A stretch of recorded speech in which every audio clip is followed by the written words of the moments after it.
मोदी ने बोला अब तक का सबसे बड़ा झूठ। इलेक्ट्रल बॉन्ड का जो विशेषता है कैसा झूठ चल रहा है। कुल देश में 3000 कंपनियों ने इलेक्ट्रल बॉन्ड दी है। 37% अमाउंट बीजेपी ने, 63 ऑपोजिशन को। इसका मतलब कि 63% पैसा विपक्ष के पास जाए। देश के सामने बोला गया मोदी का ये अब तक का सबसे बड़ा झूठ है। जनता को धोखे में रखने के लिए जानबूझकर बोला गया सफेद झूठ। झूठ बोलो, बार बार झूठ बोलो, जो भी बोल सकते हैं सब झूठ बोलो। दुनिया का सबसे बड़ा इलेक्टोरल बॉन्ड का घोटाला करके अब मोदी से जवाब देते नहीं बन रहा तो वो झूठ से घोटाले को छुपाने की कोशिश में लगा है। मोदी ने अपने इंटरव्यू में कहा कि इलेक्टोरल बॉन्ड से बीजेपी को 37% पैसा मिला है।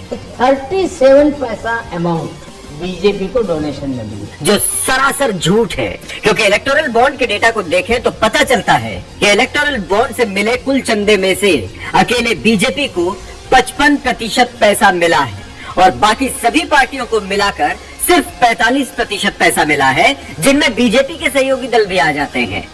इतना ही नहीं, इलेक्टोरल बॉन्ड का खुलासा होने के बाद अब मोदी उल्टा धमकी देने पर उतर आया है। मैं पक्का मानता हूँ जो लोग इसको लेकर के आज नाच रहे हैं और गर्व कर रहे हैं वो पछताने वाले हैं। क्या मोदी ये धमकी देश की सर्वोच्च अदालत को दे रहा है?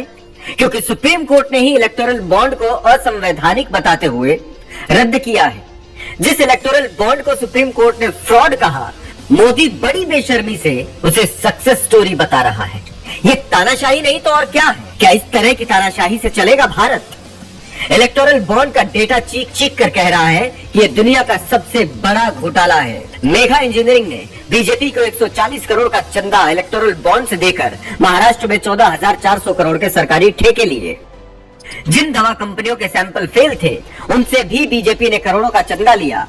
और सिर्फ यही नहीं, ऐसी अनेकों कंपनियां हैं जिन्होंने टैक्स बचाने के लिए बीजेपी को करोड़ों का चंदा दिया, तो किसी ने कोई प्रॉफिट न होते हुए भी सैकड़ों करोड़ का चंदा बीजेपी को दे दिया। चौंकाने वाली बात तो यह है कि 30 कंपनियां ऐसी हैं जिन्होंने एजेंसियों की छापेमारी के बाद करोड़ों का चंदा इलेक्टोरल बॉन्ड के जरिए बीजेपी को दिया। इसके अलावा गुजरात के दलित किसानों को इनकम टैक्स वालों का डर दिखाकर 11 करोड़ रुपए के इलेक्टोरल बॉन्ड धोखे से खरीदवा लिए और बीजेपी ने कैश करा लिए। लेकिन दूसरी तरफ मोदी बेशर्मी से इतने बड़े घोटाले को सिर्फ छुपा ही नहीं रहा, बल्कि झूठे केस बनाकर चुनी हुई सरकारों को खत्म करने का घटिया षड्यंत्र भी कर रहा है। और इसी कड़ी में बिना सबूत दिल्ली के चुने हुए मुख्यमंत्री को जेल में कैद कर लिया, वो भी उस शरत रेड्डी के बयान पर जिसने बीजेपी को 60 करोड़ का चंदा इलेक्टोरल बॉन्ड से दिया। अब मोदी की असली सच्चाई जनता के सामने आ गई है। जनता इस तानाशाही को बर्दाश्त नहीं करेगी। अब जनता की बारी। जनता इस महा घोटाले का और अरविंद केजरीवाल की साजिशन हुई गिरफ्तारी का जवाब अपने वोट से देगी। जेल का जवाब वोट से।